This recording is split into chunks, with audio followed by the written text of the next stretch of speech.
All right, guys, welcome back to the channel. I am Misty. This is Dinner on a Dime. My hair is ridiculous today, but that's okay. We are here at my son's school. Well, I'm not at his school. I'm at the school where his bus drops him off in the afternoon. So while I am waiting, I figured why not set you up here with my little magnetic holder, and we will go ahead and record part two of our top 50 ways or tips to save money on groceries in 2026. So we're just going to hop right into it. If you didn't see part one, go back, watch part one. This is going to be a 5-part series. Each segment, each video is going to contain 10 different tips to help you save money on groceries in 2026, okay? So yes, it can still be done. I know it feels like it's a little impossible, but I promise you it can still be done. So the first tip for today is learn to shop at budget-friendly stores. So I am not someone who has done this in the past, okay? In the past, I have stuck primarily to going to Kroger and Brookshire's because they were on the way back and forth to work for me, and so that worked out really well. As you know, last September I lost my job at the company I was with due to layoffs, and so I was no longer going back and forth by those stores that I had depended on and knew the sales cycles inside and out and all of those different things. And so in my town, my choices became H-E-B, which is way overpriced, and then Walmart, which can be a good value depending on what you're getting, but there are a lot of things there that I am not interested in purchasing at Walmart because of just my personal belief system, right? Like I've told you before, you shop where you're comfortable shopping and where you want to spend your money. And I will shop at Walmart. I'm not saying I won't shop at Walmart, but Walmart's not my favorite because I've watched them go into little towns and kill off all the mom and pop businesses. And then when business goes down, Walmart leaves and then the town is left with nothing. And so if you've had that happen, I'm sorry, because I really hate that for these small towns in America. So anyways, I had to relearn kind of where should I be shopping and what should I be doing. So there's like a Foodland in my town. I tried that, not really a good deal. I tried the Aldi in my town. It's hit or miss because a lot of the items my family's kind of about the difference between what they're used to and what they get at Aldi. So then I was left with Tom Thumb. We have a new Tom Thumb. It's been hit or miss. That they are very expensive in my town. And so we've kind of reverted back to Kroger, but I use the Kroger Boost program so I can have it delivered and it's not costing me anything because I've already paid for the Kroger Boost anyways.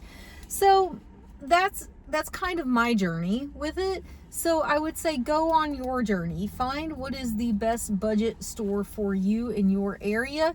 Now, I will say this. I wish that my area had more discount grocery stores available. I enjoy going to a good discount grocery store, but the closest one to me is multiple cities away. It takes me at least 45 minutes to get over there, at least 45 minutes to get back home. So not the best option for me, but a valid option for those looking for ways to save money.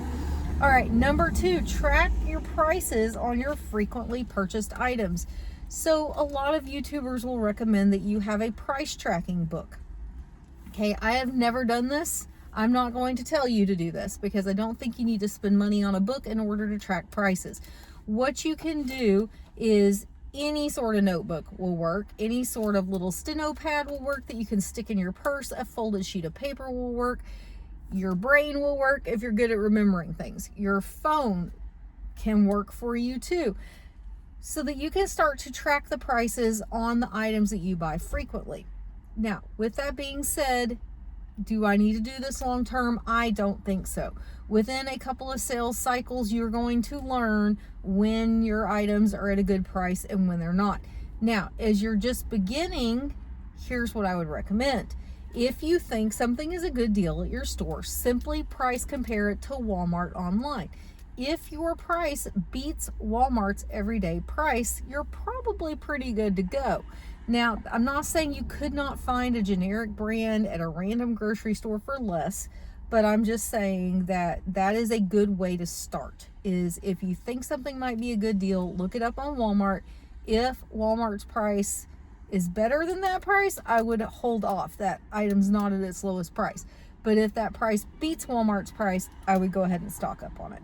Hopefully that makes sense. All right, the next one, compare unit prices rather than sticker prices. Okay, a lot of people don't know how to do this. Compare the unit price. So if you've got a 10-ounce can and you've got a 28-ounce can, compare the price per ounce. If you've got a store brand versus a name brand, compare the price per ounce. So you've got two 12-ounce cans, compare the price per ounce. It is a good thing to start doing, especially if you think you might want to start shopping in bulk. It is really good to know your discount price, sorry, your unit price of an item at your local grocery store versus the unit price of that item at your bulk store. So if I'm going to pay 16 cents an ounce at the bulk store, like a Costco or a Sam's, but I'm only going to pay 10 cents an ounce at my local grocery store, then now I know which one I need to be shopping at, because of course I want to go to the one that has the lower unit price. Okay, compare multiple stores instead of staying loyal to one. This one, like I said, was hard for my family because we got used to that rhythm, right? We went to Kroger, we went to Brookshires because that is where we were going by every single day. And now we don't do that. And so I am less likely to be loyal moving forward because I have, I'm sure, numerous grocery stores I could go to in the area that I work now if I wanted to. But I will shop the stores in my area as things go on sale in my area. And then I will, of course, lean on Kroger heavily for items that I can get on sale through the Boost program. So I'm not just going to stay loyal to one store, though. I will bounce around to find the best deals, right? The best sales in the sales cycles, the best discount prices. I do not stay loyal to one store. Like I said, I used to stay pretty loyal, but now it's really going to be over, like, who gives me the best deals and is the best use of my time. All right, the next one is shop in-season produce for better pricing. I don't really follow this one, so I'll explain that. I'll explain why to you. There you go. I can't even talk today. I wish I had a good farmer's market to go to where I could get in-season produce for a better price. My local farmer's market, I have caught them more than once just taking produce out of HEB bags, putting it on their tables and selling it for higher prices. So I don't have a great farmer's market to lean on. There are co-ops in my area. However, I have found that the quality of what I get from the co-op isn't the same as what I buy at the store. So then it's going bad faster. I'm not having time to utilize it before it goes bad. And so I just haven't found a great way to do this. So in my house, instead of buying in-season produce, we aren't so focused on that as we are buying what's on sale at the time. So I don't really pay attention to the seasons, right? I just look and see what's on sale and that's what we buy. Or I will buy frozen so I don't have to worry about the season of the year, right? It's the same price regardless of when I buy it at the store. All right, the next one, check your store sales flyers before you plan your trip. I am fanatical about this, okay? On the weekends, the Kroger ad, you'll start to get a peek at it. I will look at that. On Tuesday mornings, you can go in and you can view the preview for all of the grocery stores, and then the new ad starts on Wednesday. So if I don't get a chance to look at it over the weekend, you can believe I'm checking it Monday or I'm checking it Tuesday. And this doesn't take long, okay? It's like a 10-minute process on Tuesday morning. I will go and view the ad circular for the few stores that I have in my area. I'll start to plan out, if I'm going to go to the grocery store, these are the items I would look for, and then I'll compare that to what I already have at home to decide what do I need to spend my money on and where should I hold off on spending anymore. All right, the next one we kind of already touched on. Visit a farmer's market for seasonal bargains, okay? If you have a good farmer's market available to you, go for it. By all means, go for it. At my farmer's market, again, the produce is not fresh produce. There is a meat vendor who I'm sure the meat is good. It's like a local farm, so I might be interested in doing that at some point. But it is mostly vendors, okay? Ours is mostly craft vendors, or it's mostly snack vendors like desserts. So there's just not a lot of fresh produce for me to get at my local farmer's market. But if you have one available to you, go to your local farmer's market, buy produce there that you can get on a cheaper price than your grocery store, okay? So the next one, be aware that 2026 has fewer deep discounts, okay? There are less discounts available today than there were in 2020, than there were in 1999, than there were in the 1980s, okay? But here's what I will say. The discounts are still there. You just have to be watching for them. And to give you a perfect example of this, like my Target has a small grocery section, okay? There are times I will go in and the meat markdowns are stupidly expensive, okay? Stupidly expensive. But then there are times when I go in and it's like a different worker was working that day and the meat markdowns are really good deals. And so you just have to keep an eye out for it. And you have to keep that eye out for it every single time you go in the store. Because if you don't, you'll end up missing stuff, okay? So just because you don't see a really good discount one time does not mean don't look at that store in the future. Okay, the next one is watch for shrinkflation.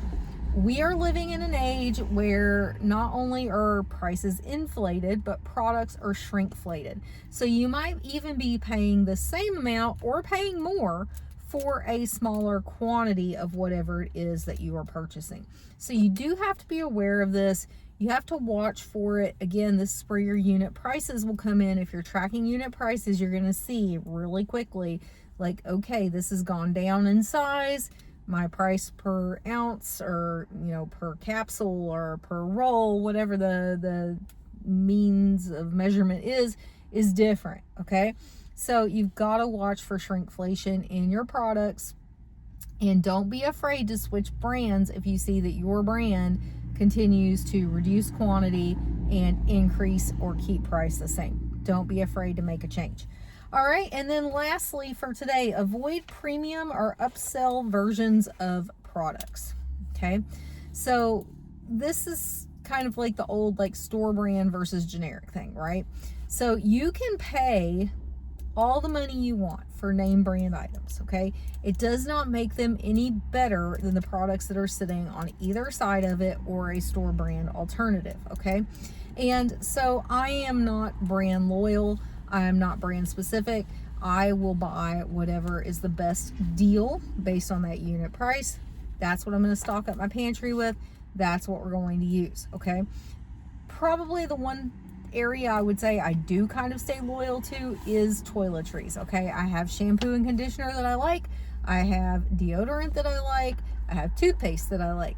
And so I don't really stray on like the self-care items, okay? Feminine hygiene products, stuff like that. But when it comes to groceries, I'm not that specific, okay? So I will not buy a premium or overly marketed version of a product when I can buy a cheaper product that is equivalent to it.